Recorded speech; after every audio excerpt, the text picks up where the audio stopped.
Hello everyone, a beautiful good morning to all. Welcome back to my channel. I am Pooja और आज हम बात करने वाले हैं 8th ऑफ सितंबर एंड 9th ऑफ सितंबर, मतलब 2 दिनों के करंट अफेयर्स के बारे में, क्योंकि कल संडे था एंड संडे को हमारा डेली करंट अफेयर्स नहीं लेकिन वीकली करंट अफेयर्स आया था। आई होप आप लोग ने वीकली करंट अफेयर्स का सेशन देखा होगा, जो कि लाइव सेशन था, जिसमें हमने 40 MCQ को डिस्कस किया था, जो कि करंट अफेयर्स पे बेस्ड थे। आइए सबसे पहले बात करते हैं आज हम कुछ इंपॉर्टेंट डेज के बारे में कि 8th ऑफ सितंबर में हमने कौन कौन से इंपॉर्टेंट डेज सेलिब्रेट किए हैं। तो सबसे पहला दिन है इंटरनेशनल लिटरेसी डे। यूनेस्को ने इंटरनेशनल लिटरेसी डे या साक्षरता क्यों जरूरी है, पढ़ाई लिखाई क्यों जरूरी है, तो एक रेजोल्यूशन को 1966 में पास किया था। सिंस 1967 हम यहां पर सेलिब्रेट करते हैं international literacy day 8th of सितंबर को। इसकी थीम क्या है? थीम है promoting multilingual education, literacy for mutual understanding and peace. आपको थीम देखने को मिल जाएगी। यूनेस्को और गवर्नमेंट ऑफ इंडिया, मतलब हमारा जो मिनिस्ट्री ऑफ एजुकेशन है और यूनेस्को है, इन दोनों ने मिलकर नई दिल्ली में इस सेरेमनी को ऑर्गेनाइज भी किया था। अब यूनेस्को यहाँ पर इंटरनेशनल लिटरेसी प्राइज भी डिस्ट्रीब्यूट करेगा और यहाँ पर 9 एंड 10 सितंबर को, मतलब 2 दिन, 9 सितंबर और 10 सितंबर, 2 दिन यहाँ पे यूनेस्को एक प्रोग्राम ऑर्गेनाइज कर रहा है, जहां पर UNESCO international literacy prize distribute किए जाएंगे। ये जो सेरेमनी है वो कहाँ पर होगी? याओंडे, कैमरून में होगी। याओंडे वही जगह है जहां पे कुछ समय पहले WHO के कोलैबोरेशन के साथ एक याओंडे डिक्लेरेशन साइन हुआ था, और ये याओंडे डिक्लेरेशन डील करता है मलेरिया एलिमिनेशन से, कि किस तरीके से हमें अफ्रीका कॉन्टिनेंट, जो कि जहां पे मलेरिया का बहुत ज्यादा बर्डन है, कैसे हम मलेरिया से होने वाली जो डेथ्स हैं उनको रिड्यूस कर सकते हैं। तो याओंडे डिक्लेरेशन आपको याद रखना है कि मलेरिया से एसोसिएटेड है, और याओंडे कैमरून में ही यूनेस्को 9th एंड 10th सितंबर को ऑर्गेनाइज करेगा फंक्शन। ओके, अब 8th ऑफ सितंबर को हमने एक और इंपॉर्टेंट डे सेलिब्रेट किया है, वर्ल्ड फिजिकल थेरेपी डे। ठीक है, अब यहाँ पे 8th ऑफ सितंबर 1951 में, 1951 में world confederation for physical therapy WCPT का फॉर्मेशन हुआ था। इसलिए 8th ऑफ सितंबर को हम world physical therapy day celebrate करते हैं सिंस 1996, 1996 से। ठीक है, अब इसकी थीम क्या है? इसकी थीम है, यहां पर आपको देखने को मिल जाएगी, low back pain, low back pain and the role of physiotherapy in its management and prevention. ये आपको थीम देखने को मिलेगी। तो 8th ऑफ सितंबर को हमने ये 2 इंपॉर्टेंट डे सेलिब्रेट किए हैं। फर्दर डिस्कशन करने से पहले आज आप लोगों के लिए एक और बहुत इंपॉर्टेंट वीडियो आने वाला है। हालांकि मैंने बना तो कर लिया था, लेकिन मैं उसकी रिकॉर्डिंग पूरी नहीं कर पाई, बट आज वो अपलोड हो जाएगा। देखिएगा, मैंने आप लोगों को टॉप 100 MCQ बताए थे कंप्यूटर के, याद आया? जिसमें हम लोगों ने इनपुट आउटपुट डिवाइसेस हो गए, ठीक है, आपकी जो भी साइबर सिक्योरिटी से रिलेटेड जो भी MCQs होते हैं, आपकी जो हाई लेवल लैंग्वेज है, वो सारे बेस्ड हमने क्वेश्चंस यहाँ पे, प्रिंटर हो गए, इन पर बेस्ड हमने यहाँ पर ये क्वेश्चंस किए हुए थे। आज इसका सेकंड पार्ट है, जहां पर हम अगेन टॉप MCQ कंप्यूटर के डिस्कस करेंगे। ये बेस्ड होंगे आपके OSI मॉडल पे। OSI मॉडल के अलावा हम यहाँ पे बात करने वाले हैं आपकी टोपोलॉजीज पे। ठीक है, हमारा जो MS वर्ड, MS एक्सेल और पावर पॉइंट में जो आपके शॉर्टकट्स होते हैं, उस पे बेस्ड आज आपको MCQ मिलेंगे। तो इस तरीके से आपके ये कंप्यूटर के टॉपिक रेडी हो जाएंगे, जिसमें आप आसानी से 200 क्वेश्चंस आपको यहाँ पर मिल जाएंगे। तो पहला पार्ट नहीं देखा जो स्टैटिक में देख लेना, आज आपको सेकेंड पार्ट मिल जाएगा। टॉपिक आपके सामने है, इन टॉपिक्स पे MCQ होने वाले हैं। ओके, चलिए अब बात करते हैं करंट अफेयर्स के बारे में। तो सबसे पहली जो न्यूज आती है वो आती है समर पैरा ओलंपिक गेम से। 17th edition of summer para Olympics game recently conclude हुए हैं। कहां पर? पेरिस, फ्रांस में। ठीक है, 28 ऑफ अगस्त से लेकर 8th ऑफ सितंबर तक ये पूरे टूर्नामेंट कंडक्ट हुए थे। यहां पर टोटल 84 एथलीट्स फ्रॉम इंडिया, तो 84 एथलीट्स ने इंडिया से पार्टिसिपेट किया था आपके पेरिस पैरा ओलंपिक गेम्स में।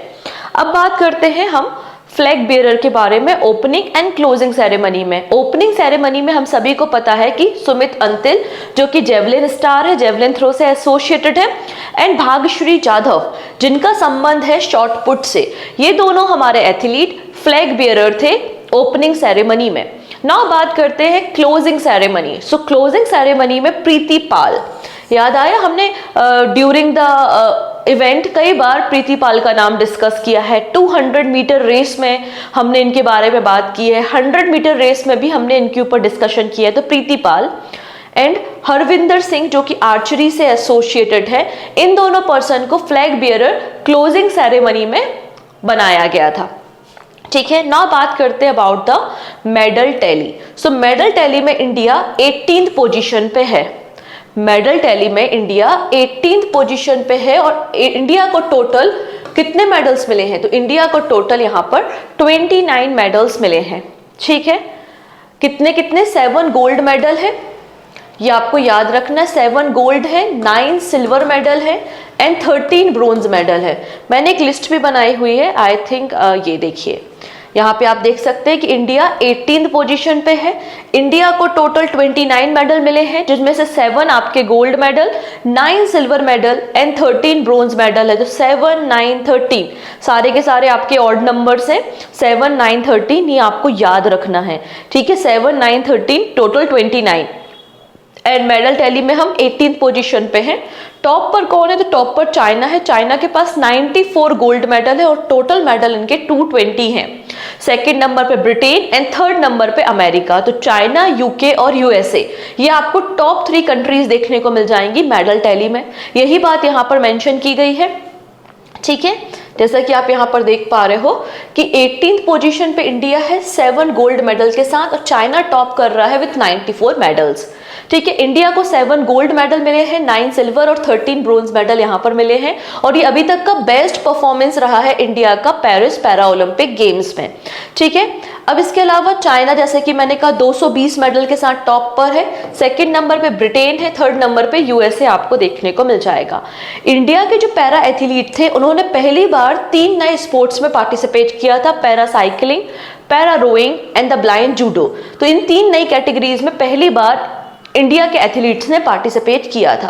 अब हमको इन 29 मेडलिस्ट के नाम याद नहीं रखने हैं, हम केवल याद रखेंगे गोल्ड मेडलिस्ट के नाम और टोटल हमें 7 पर्सनालिटी के नाम याद रखने हैं जिनको गोल्ड मेडल हम दिया गया है। ठीक है, वो 7 पर्सन कौन है? सबसे पहले तो अवनी, सबको इनका नाम पता है क्योंकि पेरिस पैरा ओलंपिक में मेडल्स की शुरुआत ही इनसे हुई थी। इन्होंने ही गोल्ड मेडल लाके हमें दिया था। शूटिंग कैटेगरी से है अवनी लेखरा इन shooting.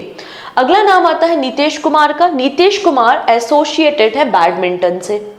Sumit Antil, very important name, javelin throw star है, इन्होंने भी गोल्ड मेडल जीता है। नेक्स्ट है हरविंदर सिंह, ये आपके क्लोजिंग सेरेमनी में जिनको फ्लैग बियरर बनाया गया था, आर्चरी से एसोसिएटेड है। इनका नाम हम लोगों ने मतलब प्रीवियस क्लास में डिस्कस किया था, धर्मवीर, इनका एसोसिएशन क्लब थ्रो से है। प्रवीण कुमार हाई जंपर हैं और Navdeep Singh again javelin star हैं। तो जेवलिन थ्रो में हमें 2 गोल्ड मेडल मिले हैं, एक सुमित अंतिल ने लाके दिया है और दूसरा नवदीप सिंह है। डन। तो ये आपके टोटल 7 मेडल्स मिल जाएंगे जो गोल्ड मेडल्स है। ठीक है, फिर आप लोगों को अगर बहुत ज़्यादा मन हो, नहीं हमें तो पूरे मेडल्स याद करने हैं, सब कुछ पढ़ना है, तो यहाँ पे सिल्वर मेडलिस्ट की भी लिस्ट है, आप चाहो तो पढ़ सकते हो। बाकी मुझे नहीं लगता कि अभी फिलहाल अभी पढ़नी चाहिए, क्योंकि पहले आप इन 7 नामों को याद रखो, उसके बाद सिल्वर पे कोशिश करना और ब्रोंज को पढ़ने की ज़रूरत नहीं है। ओके है जी। चलिए, अब यहाँ पे कुछ इंपॉर्टेंट मैं आपको ट्रिविया बता रही हूँ। सबसे पहली बात, पहला फर्स्ट एवर मेडल हमें जूडो में मिला है। ठीक है, कपिल परमार, क्या नाम है इनका? कपिल परमार। तो first ever medal for judo हमें पेरिस पैरा ओलंपिक्स में मिला है, कपिल परमार ने लाके दिया है ब्रोंज मेडल। प्रीति पाल, अभी हमने नाम डिस्कस किया था, first Indian women track and field athlete है जिन्होंने 2 मेडल एक सिंगल पैरा ओलंपिक्स में जीते हैं। अगला नाम आता है तुलसीमती मुरुगेशन का, और ये पहली इंडियन बन गई जिन्होंने सिल्वर मेडल जीता था वीमेंस बैडमिंटन में।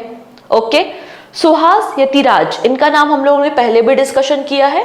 सुहास यतिराज ये पहले इंडियन पैरा बैडमिंटन प्लेयर है जिन्होंने 2 कॉन्जिक्यूटिव पैरा ओलंपिक्स में मेडल जीता है। तो इनका रिलेशन आपको याद रखना है कि बैडमिंटन से एसोसिएटेड है। हरविंदर सिंह, अभी हमने देखा कि पहले इंडियन आर्चर है जिन्होंने गोल्ड मेडल जीता है, तो अगेन इंपॉर्टेंट नाम तो है ही। धर्मवीर इनके बारे में हमने बात की थी कि इंडिया के पहले ये पैरा ओलंपिक गोल्ड मेडलिस्ट है जिन्होंने क्लब थ्रो में गोल्ड मेडल जीता है। तो ये कुछ और स्टैटिक पॉइंट्स यहाँ पर बनते हैं जो आप पढ़ सकते हो, ठीक है।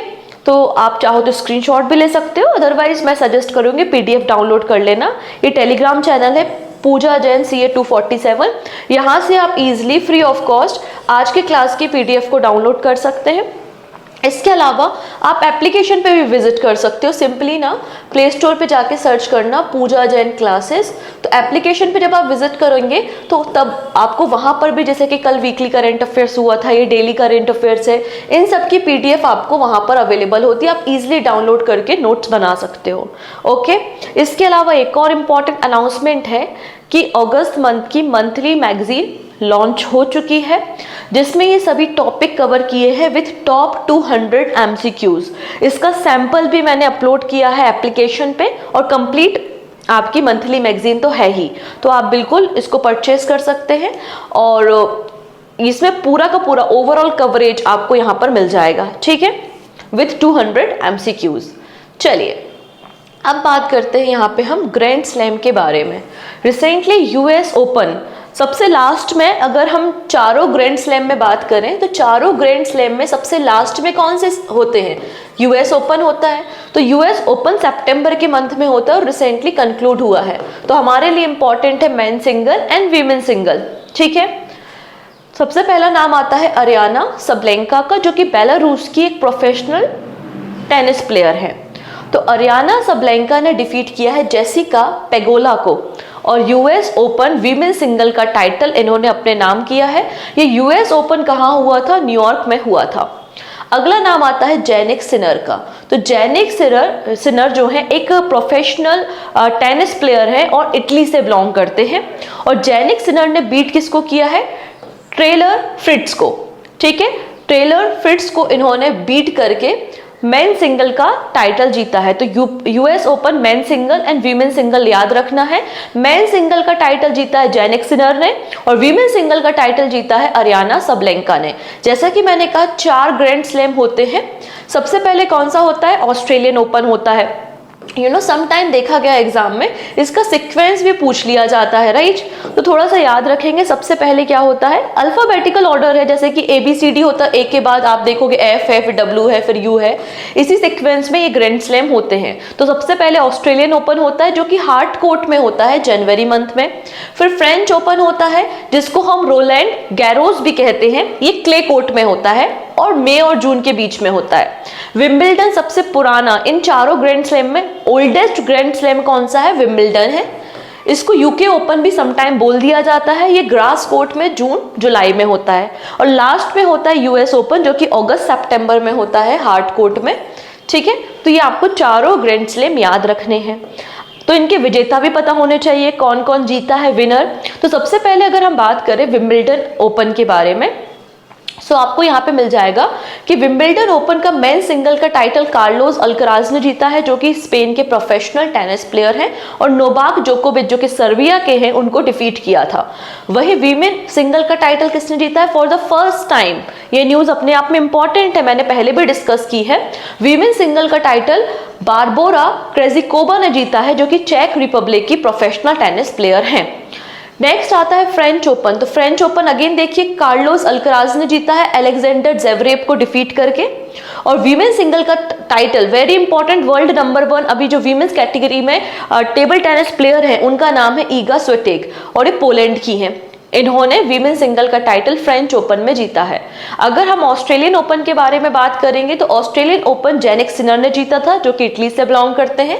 वही वीमेन सिंगल का टाइटल अरियाना सबलेंका ने जीता था, जो कि बेलारूस से है। तो बेलारूस वाली जो अरियाना है, इन्होंने फर्स्ट वाला जीता और लास्ट वाला, मतलब Australian open and US open, ठीक है। तो इनका नाम आपको याद रखना, इंपॉर्टेंट नेम है। ओके है जी, डन। और कोशिश कीजिएगा ये जो प्लेयर्स हैं इनके आप कंट्रीज के नाम पे याद रखें, क्योंकि इनकी कंट्री के नाम भी इंपॉर्टेंट होते हैं, ठीक है। चलिए अब बात करते हैं हम फ्रांस से। हम सभी को पता है कि फ्रांस के प्रेसिडेंट कौन है? एमेन्युअल मैक्रोन है। और रिसेंटली यहाँ पे प्राइम मिनिस्टर को अपॉइंट किया गया है। और फ्रांस के न्यू प्राइम मिनिस्टर कौन बन गए हैं? माइकल बर्नियर बन गए हैं। ये है माइकल बर्नियर, जिन्हें फ्रांस का न्यू प्राइम मिनिस्टर बनाया गया है और ये ओल्डेस्ट प्राइम मिनिस्टर है फ्रांस के, क्योंकि इनकी एज 73 इयर्स की है। तो oldest prime minister of France बन चुके हैं और इन्होंने जिसे सक्सीड किया है वो यंगेस्ट प्राइम मिनिस्टर थे।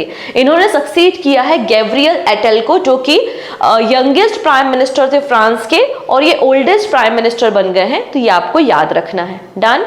ये कुछ इंपॉर्टेंट पर्सन थे जो हमने देखे। चलिए अब बात करेंगे यहां पर हम एक इंडेक्स के बारे में। Kerala, Andhra Pradesh top ease of doing business reformer ranking. यहाँ पे 30 अलग अलग कैटेगरी में पर्टिकुलर स्टेट ने जो रिफॉर्म किए हैं ईज ऑफ डूइंग बिजनेस के लिए, मतलब बिजनेस को और आसान बनाने के लिए आपने क्या क्या इनिशिएटिव लिए हैं। तो ऐसे 30 इंडिकेटर्स हैं, 30 इंडिकेटर्स हैं जिस पे रैंकिंग की गई है, रेटिंग की गई है। तो आप देख रहे हैं कि केरला यहाँ पर टॉप पर है। केरला के बाद आपको आंध्र प्रदेश, देन गुजरात, राजस्थान और त्रिपुरा मिल जाएगा। कोशिश कीजिएगा टॉप 3 याद रखने की। केरला, आंध्र प्रदेश, गुजरात, ये टॉप 3 स्टेट है जिन्होंने टॉप किया है ease of doing business reformer ranking में, जिसको मिनिस्ट्री ऑफ कॉमर्स और इंडस्ट्री ने पब्लिश किया है under the business reform action plan. ठीक है, under the business reform action plan इसको लॉन्च किया गया है। ठीक है, जैसा कि मैंने मेंशन किया है कि केरला यहाँ पे टॉप परफॉर्मर है, followed by the Andhra Pradesh, Gujarat, Rajasthan, Tripura and Uttar Pradesh. अगर हम बात करेंगे बॉटम पर, तो बॉटम पे कौन कौन से स्टेट है? अरुणाचल प्रदेश, तेलंगाना, पंजाब और पौंडीचेरी, ये आपके बर्स्ट परफॉर्मर है या फिर बॉटम रैंकर्स देखने को मिलेंगे। आउट ऑफ 30 रिफॉर्म एरिया, मतलब 30 इंडिकेटर्स में से केरला ने 9 कैटेगरी में टॉप किया है। केरला ने 9 कैटेगरी में टॉप किया है, इस बात को भी याद रखना है। ओके, नेक्स्ट, अग्नि 4 मिसाइल। रिसेंटली इसकी टेस्टिंग हुई है, इसलिए आपको ये न्यूज में देखने को मिल रहे हैं। अब अग्नि 4 के बारे में कुछ इंपॉर्टेंट बातें हम देखेंगे। सबसे पहली बात, ये जो अग्नि 4 मिसाइल है ये सरफेस टू सरफेस मिसाइल है, सरफेस से सरफेस पे मार करने वाली।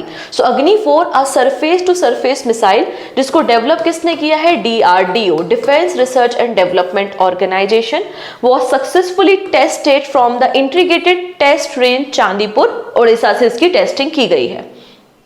ठीक है, ये जितने भी एक्चुअली ये जो न्यूक्लियर पावर मिसाइल है, मतलब ये न्यूक्लियर वॉरहेड को कैरी करने में कैपेबल है। तो जितने भी न्यूक्लियर वॉरहेड होते हैं और इस तरीके की जो भी हमारे वेपन्स होते हैं जो कि न्यूक्लियर वेपन्स को कैरी करने में कैपेबल है, इन सबको कंट्रोल कौन करता है या किसके अंडर आते हैं? तो ये सभी जो हमारे वेपन्स हैं ये स्ट्रेटेजिक फोर्स कमांड के अंडर आपको देखने को मिलेंगे। ठीक है, ये आपकी इंटर कॉन्टिनेंटल बैलिस्टिक मिसाइल है। इंटर कॉन्टिनेंटल बैलिस्टिक मिसाइल मतलब जिसकी रेंज 5000 किलोमीटर प्लस आपको देखने को मिलती है, मतलब एक कॉन्टिनेंट से वो दूसरे कॉन्टिनेंट में अटैक करने में कैपेबल है। इसलिए हम कह रहे हैं कि अग्नि 4 जो है ये हमारी इंटर कॉन्टिनेंटल बैलिस्टिक मिसाइल है, जिसकी मारक क्षमता, जिसकी रेंज 5000 किलोमीटर प्लस आपको देखने को मिलेगी। DRDO ने अग्नि 4 मिसाइल डेवलपमेंट प्रोग्राम को स्टार्ट किया था 2007 में। फिर इसके सेवरल वेरिएंट आए, बार बार इसकी टेस्टिंग की गई और ये 9th नंबर की टेस्टिंग है, पहली बार टेस्टिंग नहीं हो रही है, 9th नंबर की टेस्टिंग आपको देखने को मिलेगी। अगर कुछ टेक्निकल स्पेसिफिकेशन देखेंगे हम अग्नि 4 मिसाइल के, तो जैसा कि मैंने मेंशन किया ये इंटरमीडिएट रेंज बैलिस्टिक मिसाइल है। ठीक है, सरफेस टू सरफेस है, इसकी रेंज अप टू 4000 किलोमीटर की है और 2 स्टेज का आपको ये देखने को मिलेगी सॉलिड फ्यूल के साथ। अगर इसका वेट देखें तो 17,000 kg इसका वेट देखने को मिल जाएगा और ये रोड मोबाइल लॉन्चर से लॉन्च की जा सकती है। ठीक है, अगर बात करते हैं इसकी जो पेलोड कैपेसिटी है वो 1000 kg की है और DRDO के chairman doctor Samir V Kamat आपको देखने को मिलेंगे। अब मिनिस्ट्री ऑफ टेक्सटाइल ने एक और नया इनिशिएटिव लिया है, India's first fashion forecasting initiative. आजकल क्या ट्रेंड में चल रहा है, कैसे कपड़े पहन रहे हैं, कैसा फैब्रिक यूज किया जा रहा है, तो अभी जो फॉरेनर अलग अलग कंट्रीज की जो ग्लैमरस मैगजीन्स वगैरह आती हैं उसको एज अ रेफरेंस लिया जाता है कि हाँ यूके में ये ट्रेंड चल रहा है, यूएसए में ये चल रहा है, तो भारत में ऐसा कुछ हम डिजाइन कर लेते हैं। लाइक ऐसा काम होता है, आप लोगों ने भी देखी होगी, बहुत सारी मैगजीन होते हैं, फैशन शोज होते हैं, जहां से हम रेफरेंस लेते हैं कि क्या ट्रेंडिंग है अभी। तो क्यों ना भारत का अपना ही एक ट्रेंड हो, क्यों ना ऐसा हो कि हमें किसी को कॉपी ना करना पड़े। हमारी कॉपी दूसरे करना शुरू कर दें। तो ऐसा ही कुछ कार्यक्रम यहाँ पर स्टार्ट किया जा रहा है। India's first fashion forecasting initiative, जिसका नाम क्या है, विजनेक्स्ट पोर्टल। तो ये विजनेक्स्ट पोर्टल को लॉन्च किया गया है recently by the ministry of textile. क्यों तैयार किया गया है इस वेब पोर्टल को? To establish India as a global fashion leader. Okay, the web portal will use information technology to provide India specific real time trend insight for Indian fashion industry. India में क्या trending है, India के trend के बारे में नया season अगर आपको लॉन्च करना है, फैशन के बारे में इंफॉर्मेशन देने के लिए इस पोर्टल को लॉन्च किया गया है। It will help establish India as a leader in the global fashion sector and reduce its dependence on the foreign fashion forecasting agencies. इसलिए इसको तैयार किया गया है।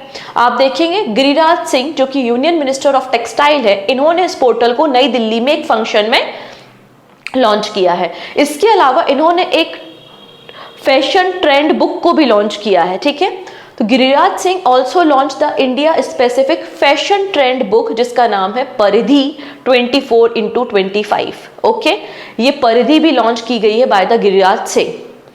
अब ये जो आपका पोर्टल है जिसका नाम है विजनेक्स्ट वेब पोर्टल, इसको डिजाइन किसने किया है? तो निफ्ट ने किया है। निफ्ट का मतलब है national institute of fashion technology, NIFT, under the union ministry of textile. ठीक है, अब यहाँ पे अगर आप देखेंगे in 2018 with the support of union ministry of textile, NIFT Delhi की जो क्रिएटिव लैब है और निफ्ट चेन्नई की जो इनसाइट लैब है, इन दोनों ने मिलकर इस पे काम करना शुरू किया था। तो एक तरीके से निफ्ट चेन्नई और निफ्ट दिल्ली का एक कोलैबोरेशन है with the union ministry of textile. इसका जो पोर्टल है, मतलब ये जो विजनेक्स्ट है, ये कहाँ पर होगा? इसको लोकेट किया गया है निफ्ट चेन्नई कैंपस में।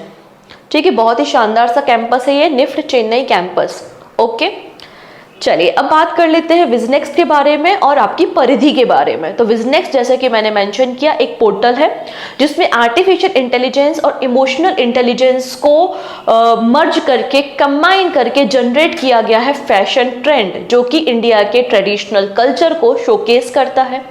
It uses a unique prediction model known as the deep vision to decode pattern and interpret fashion trend in India. अब ये जो परिधि है, ये क्या है? परिधि एक तरीके से एक मैगजीन है, एक रिपोर्ट है, will be available on vision next portal in English as well as in Hindi. ठीक है, यहाँ पे जो हमारा फैशन ट्रेंड है उसके फॉरकास्ट करना कि क्या इंडस्ट्री की डिमांड है, लोगों की क्या डिमांड है, क्या हमें नए कपड़े बनाने चाहिए, किस तरीके से हमें काम करना चाहिए। तो हमारे जो मैन्युफैक्चरर्स हैं, डिजाइनर्स और अलग अलग जो फैशन ब्रांड्स हैं, उनको हेल्प हो जाएगी कि भारत में ट्रेंडिंग क्या है, हम उस अकॉर्डिंगली मैन्युफैक्चरिंग करेंगे। तो इस तरीके से इसको लॉन्च किया गया है। नेक्स्ट है PM Modi address the first international solar festival virtually. तो पहला international solar festival recently Bharat Mandapam में हुआ था नई दिल्ली में, 5 से 6 सितंबर के बीच में हुआ था। लेकिन उस समय प्राइम मिनिस्टर मोदी कहाँ थे? सिंगापुर में थे। तो सिंगापुर से इन्होंने वर्चुअली होस्ट किया था, एड्रेस किया था इंडिया का पहला इंटरनेशनल सोलर फेस्टिवल। ठीक है, जो कि कहाँ पर हुआ है? आंसर हो जाएगा नई दिल्ली में। इसके अलावा इन्होंने अपनी स्पीच में कहा कि लगभग 10 सालों में, इन पास्ट 10 ईयर्स, कंट्री की जो सोलर एनर्जी कैपेसिटी है वो 32 टाइम्स इंक्रीज हो गई है। 32 गुना हमारी सोलर एनर्जी कैपेसिटी इंक्रीज हुई है और हमारा टारगेट है कि 500 गीगावाट हमें सोलर एनर्जी या non fossil fuel energy generate करनी है, रिन्यूएबल एनर्जी जनरेट करनी है बाय द 2030। ये टारगेट भी प्राइम मिनिस्टर ने बताया। चलिए अब बात करेंगे, एक शॉर्ट न्यूज है हमारे पास, सुपर टाइफून यागी। ये इस डिकेड का मतलब लगभग 10 सालों में इतना बड़ा आप कह सकते हो कि स्टॉर्म या टाइफून आया हुआ है आपके साउथ ईस्ट एशिया में, जिसने हिट किया फिलीपींस को, वियतनाम को एंड लैंडफॉल कहाँ पे किया? चाइना में किया। तो इस पूरे एरिया को इसने तबाह करके रख दिया है टाइफून यागी।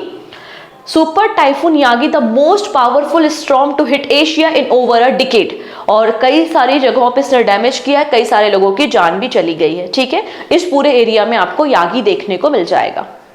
ठीक है, चलिए फर्दर डिस्कशन करेंगे कुछ इंपॉर्टेंट एमसीक्यू एंड वीडियो के एंड में एक क्वेश्चन ऑफ द डे भी है जिसका आंसर आप मुझे कमेंट सेक्शन में प्रोवाइड करेंगे। इसके अलावा वो सारे स्टूडेंट जो अब प्रैक्टिस मोड पे आ चुके हैं कि अब हमें प्रैक्टिस करनी चाहिए, सारा कुछ हमने पढ़ लिया है, या वो सारे स्टूडेंट जिन्हें नहीं समझ में आ रहा कि कौन से टॉपिक पढ़ने चाहिए और कौन से टॉपिक नहीं पढ़ने चाहिए अपकमिंग एग्जाम के लिए, तो सबसे बेस्ट तरीका होता है PYQs, प्रैक्टिस के लिए भी और समझने के लिए भी, क्या पढ़ना है क्या स्किप करना है। तो आपको यहाँ पे SSC के जितने एग्जाम होते हैं, लाइक JEE का एग्जाम है, CPO है, आपका CGL, MTS, CHSL, तो यहाँ पे आपको year wise and subject wise ये आपको यहाँ पे PYQ की ई बुक मिल जाएगी, जिसमें history, polity, geography, economy, science, static और कंप्यूटर इन सभी को इंक्लूड किया गया है। तो आप इस ई बुक को परचेज कर सकते हैं एप्लीकेशन पे विजिट करके। कोई इंडिविजुअल है जो चाहता है कि मुझे केवल कंप्यूटर चाहिए, तो सेपरेट भी अवेलेबल है और पूरा कंबाइंड भी अवेलेबल है। जैसा आप चाहो तो आप परचेज कर सकते हो एप्लीकेशन पे विजिट करके, पूजा जैन क्लासेस एप्लीकेशन। और यहाँ पे पॉलिटी, इकोनॉमी और ज्योग्राफी की टेस्ट सीरीज भी अवेलेबल है with detail solution. Okay, so पहला question, which state will be observe and celebrated as a सूटी day by the Assam government. तो ये सूटी डे कौन सेलिब्रेट करेगा? असम गवर्नमेंट करेगा। और यहाँ पर रिसेंटली अनाउंसमेंट किया है कि नेक्स्ट ईयर से 20 अगस्त को हम इस दिन को सेलिब्रेट करेंगे। ऑप्शन नंबर बी बिल्कुल करेक्ट है। चीफ मिनिस्टर कौन है असम के? हेमंत विश्व शर्मा है। इन्होंने सूटी पुलिस स्टेशन को विजिट किया था। और उसके अलावा जो 1942 में जो क्विट इंडिया मूवमेंट, भारत छोड़ो आंदोलन हुआ था, और भारत छोड़ो आंदोलन में जो शहीद लोग थे उनको ट्रिब्यूट किया, उनको सम्मान दिया। और यहाँ पे बताया गया कि हम एक हेरिटेज मोन्यूमेंट साइट भी बिल्ड करेंगे, जिसके लिए 5 करोड़ रुपए भी अलॉटमेंट किए गए हैं। और डिसाइड किया गया कि 20 अगस्त को हम यहाँ पे सूटी डे सेलिब्रेट करेंगे। नेक्स्ट है, प्रेसिडेंट द्रौपदी मुर्मू ने नेशनल टीचर्स डे के दिन पे कितने टीचर्स को अवार्ड दिया है? ये क्वेश्चन पूछा है। अभी 5 सितंबर को हमने टीचर्स डे मनाया था एंड विज्ञान भवन में ये अवार्ड डिस्ट्रीब्यूट किए गए थे टोटल 82 टीचर्स को। Option number C is the right answer. Next है, recently the prime minister of India launch Jal Sanchay जल भागीदारी। याद कीजिए, कल हम लोगों ने कैच द रेन कैंपेन के बारे में बात की थी, मतलब जो प्रीवियस क्लास थी करेंट अफेयर्स की। तो यहाँ पर मैंने आपको बताया था अबाउट द जल संचय जन भागीदारी, और इसको गुजरात में लॉन्च किया गया है, गुजरात में सूरत में।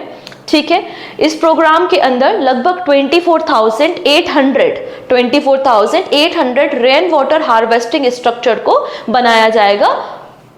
Done. Next, this is important, which bank has launch a fixed deposit scheme. किस बैंक ने एक FD मतलब फिक्स्ड डिपॉजिट स्कीम लॉन्च की है, जिसका नाम है स्टार धन वृद्धि फिक्स्ड डिपॉजिट, स्टार धन वृद्धि FD, और जिसका लाइफ या जिसकी टर्म लिमिट कितनी होगी? 333 डेज की होगी। जैसे कि अमृत वृष्टि है, अमृत वृष्टि 444 डेज की है और वो लॉन्च की थी SBI ने। वैसे यहाँ पर ये धन वृष्टि है जो कि 333 डेज की है, इसको किस बैंक ने लॉन्च किया है ये पूछा जा रहा है। एक FD है, फिक्स डिपॉजिट है, जिसका टर्म कितना है? 333 डेज है, और इसको लॉन्च किया गया है by the bank of India. Option number A बिल्कुल करेक्ट हो जाएगा। आप देखेंगे स्टार धन वृद्धि फिक्स डिपॉजिट जो कि 333 डेज का फिक्स डिपॉजिट है, इसको लॉन्च किया गया है रिसेंटली बैंक ऑफ इंडिया के द्वारा। और ये जो सुपर सीनियर सिटीजन है, सुपर सीनियर सिटीजन, उनको 7.9% का इंटरेस्ट प्रोवाइड करेगा पर एनम। जो सीनियर सिटीजन है, तो सीनियर सिटीजन के लिए 7.75% पर एनम इंटरेस्ट होगा, और जनरल पब्लिक के लिए 7.25 पर एनम आपको इंटरेस्ट रेट देखने को मिलेगा इस फिक्स डिपॉजिट में। इसके अलावा खास बात यह है, अगर कोई कस्टमर है जिसने इस FD को लिया है, तो वो FD को एज अ कोलेट्रल भी यूज कर सकता है लोन को लेने के लिए। तो कई सारी और फैसिलिटी यहाँ पर प्रोवाइड की जाएंगी। Customer can open this fixed deposit through any bank of India branch, किसी भी बैंक ऑफ इंडिया की ब्रांच से इसको ओपन किया जा सकता है। इंटरनेट बैंकिंग और इनके एप्लीकेशन से भी इसको ओपन किया जा सकता है। नेक्स्ट है, recently who was announced as the first Indian ambassador of international table tennis federation. So international table tennis federation के पहले इंडियन एम्बेसडर बने हैं शरत कमल, जो कि एक प्रोफेशनल टेबल टेनिस प्लेयर हमारे मिल जाएंगे। ऑप्शन नंबर डी बिल्कुल करेक्ट है। नेक्स्ट है, इंडियाज अजीत सिंह एंड सुंदर सिंह गुर्जर। अजीत सिंह एंड सुंदर सिंह गुर्जर, इन्होंने silver medal and bronze medal जीता है पेरिस पैरालंपिक गेम्स में। पूछा जा रहा है किस स्पोर्ट से है, तो अजीत सिंह और सुंदर सिंह, इन दोनों का रिलेशन आपको देखने को मिल जाएगा जेवलिन थ्रो से, भाला फेंक से संबंधित आपको देखने को मिलेंगे। चलिए नेक्स्ट क्वेश्चन देखते हैं। पहले हम इस क्वेश्चन को पढ़ लेते हैं, उसके बाद इसके डिस्क्रिप्शन पे भी बात करेंगे, ठीक है। इन September 2024, IRDAI has asked insurance companies to enable their IT system to interact with DigiLocker and allow policymaker to use the service effectively.